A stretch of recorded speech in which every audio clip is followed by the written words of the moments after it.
Hello guys, welcome to my YouTube channel.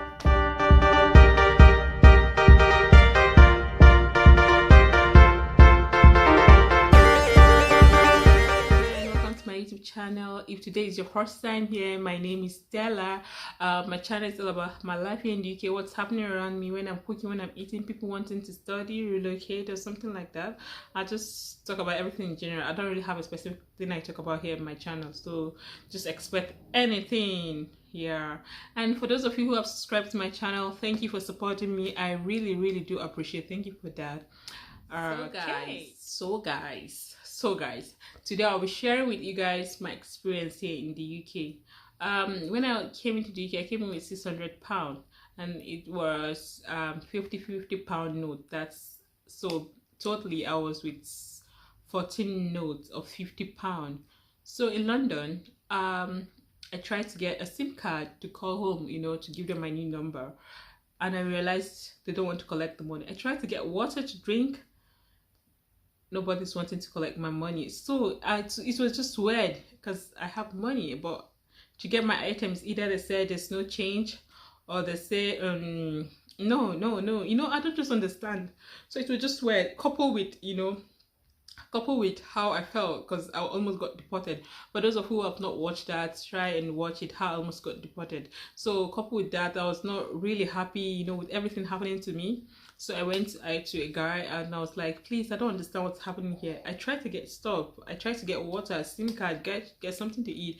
And they keep looking at me and, they don't want to collect my money. He was like, and he asked me, can I see money? So I brought out £50 from my purse, and he was like, oh, this is a very big money, it's not really common here, so they don't really see it, and sometimes they feel it's either a fake money, or I was like, oh my god, so what am I going to do? And he was like, okay, I'm gonna help you. And so went to a close by ATM, and he withdrew £50 and he gave me change. And yeah, thanks for the guy, he saved my life. And I used it, and I collected money. I went to buy things and they collected and gave me change back. So I realized, yeah, so this is it. £50 was just too big. I don't just know. It's not really common. As I'm talking to you, the last time I saw £50 was the money I came in with. Up to today, I've not seen £50 note. Either £20, £10, £5. Yeah, I've not seen £50 note, to be honest. And fast forward to where I was supposed to take a train. To be honest, I refused to go to the train station because I was just nervous. I don't know how, because back home, well, they said it's a train station. We have a train station in Nigeria. Yes, we have, but I don't even know what it looks like. I don't know how it is, so I don't know. So I just said, no, I'm gonna take a bus. I went to check a bus. So here in the UK, the buses have different numbers and different time and all of that. Well, where I'm coming from, just go to the park, sit down and pay for your ticket, and wait when the bus is ready, say, yeah, your bus is ready, it's time to go. Here in the UK, no, it's not done like that. You have to wait. When you want to pay, you can pay online. You can you can pay online, and they all have time, and once it's time of, just go. They don't care. They're not waiting for no one. They don't know who you are. They just go. So I was cold outside when I was waiting for my bus. So I went inside the mall to wait a bit. So I saw a bus. I don't know if it was my bus, because someone directed me to a different stand. And so when I got there, they said, that's your bus. So before getting there, I was trying to, please wait. They just left. Honestly, I was so sad that day. I had to wait for the next bus. And this time around, I had to go outside and just sit down in the cold. I was really cold. I was shivering, but I have no choice because I don't want to miss my bus. Yeah, so that was it for that experience. Yeah, so I caught up with the next bus and I got to my destination. Yeah, my experience with work. Honestly, here it's easy. I wouldn't say it's kind of, it's easy to get a job, not like very easy, but I think it's easy. I'll say it's easy to get a job, but it depends on the job. Sometimes you might not be what you're expecting, but at least it's something for you to do. Because where I come from, it's really difficult. There are a lot of intelligent people still searching for a job, but here they don't even care whether there's jobs for those who did not really go to school, or just organize a CV. There are company, there are places you just get job. There's there's always something for you to do. That's just it. For those of you who have handwork, skills, anything, there's just something for you. So for me, it was a big deal. After writing my CV, I got this job. It was a big deal for me because getting a job and I get paid for what I've done, for my work, I feel fulfilled. Because back home, I'm just a housewife, and the last time I worked was during my IT, and I worked in a family company, like a family friends company. So it was not like a serious job. Like, it's not like I don't know how to put it, but it was not like you must go to work, you must go to work, you must do this, you must do this. But with this one, it's something I took for serious, yeah, because it's my job and I get paid for it. So for me, it was a big deal. So yeah, my experience with job was not bad. I met lots of people. Funny enough, I met bank managers, big men in Nigeria, and I was surprised working with same place with me. Not like, I don't know, but I was just surprised, to be honest. I was like, what are you doing here, working here? So they're like, yeah, you prefer here, Israel, stay here. And I was like, anyway, I was just surprised. Yeah, my experience with job was not bad in general. It was not bad. It was not bad. Fast forward to when I saw snow.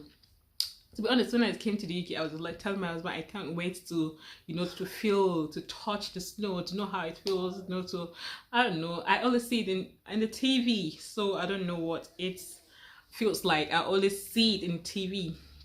So this morning I just woke up. My husband said it snow. I was like, woo, and I just pick up my jacket and went outside to touch the snow. I was like, yay, finally I can feel this. It was just so funny, honestly, me going out and just for snow. Anyway, yeah, that experience was funny though. I was so happy. At the same time, I was so happy, yeah. But to be honest, now I don't really think I like snow, because going to work and it's snowing, I don't like how it feels like when you're walking on it. So I don't know, I don't like it when it snows. Yeah, that's it. I've touched it, I feel it though, so I don't like it. But what can I do? I can't stop it. It's nature, so not something, well, I've no choice. Yeah, so that's it. So fast forward to when I want to make my hair. So because of me knowing the value of money now, because back then, to be honest, I don't really know like the exchange rate. I don't really know the value, the exchange rate in Nigeria. So later I realized all these things. So it's whenever I'm getting stuff at the mall, market, anywhere. Oh, I was so stupid. So basically, for instance, I want to get a brush and they say it's like £2 or £4 or £3. I'll be like, that's like 1.5 in naira. I'll be like, this small thing. So I was just so stupid. Yeah, and I went to the salon to make my hair, to do something like this, just to braid my hair, and I was told £100. Yeah, I was, what? And coupled with that, excuse me, the lady was like, you have to book. I was like, what do you mean I have to be sure? You have to book online, or you have to ring us and we'll book an appointment for you. I said, to make my hair, I have to book an appointment. Wow. And I said, okay. I told her, okay, I'm going to book for an appointment. To be honest, since then I've not even been there. £100 for my hair. Oh no. So one way or the other, I met someone in church, and yeah. So, and she usually come home to make my hair. Sometimes I pay £60, £50, and it's funny enough, in naira it's about 20 something thousand, 30,000. Honestly, I don't know, it's still like a big deal. That's it. That's something about this country. Anything you're good at is, you're going to get something, even if it's not big or little. No matter how little it is, it's just good for you to have handwork. Because I know how to make hair, but I'm not really good because I was not serious with it. But when I came to this place, I was like, I think I'm going to be serious with hair making, for me to go into that. But that's, by the way, I was just too lazy. It's not something I can do. So I just rather go to work, come back, and yeah, that's it. That's my experience with that one. And something about boss, once it's time, they don't wait for no one. They just go. The train, same thing. Oh God, my first experience, I usually miss buses and train. I don't know why. Because before I get there, it's either I'm 2 minutes late or 5 minutes late. Because where I come from, we just like to get late. To be honest, I usually get late. When I came in, I'm always late with most of the, whenever I'm going to bus station, I'm usually late. But now I've adjusted the system anyways. Life here is just so different entirely, but I'm getting used to the system. When I came in, I was like, oh my god, where can I get African food? So I started eating the English food. I ate Yorkshire pudding. I ate lasagna. Is it lasagna? I don't know if it's English food, but is it lasagna or what?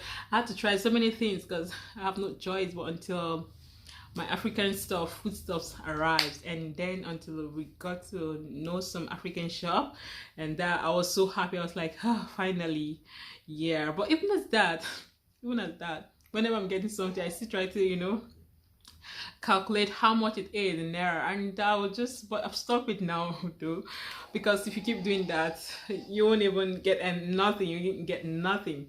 So I've stopped that. So yeah, that's my experience here. And if you like what I share with you guys, make sure you give this vlog a thumbs up and like, subscribe, and thank you for supporting me. See you in my next vlog. Bye bye.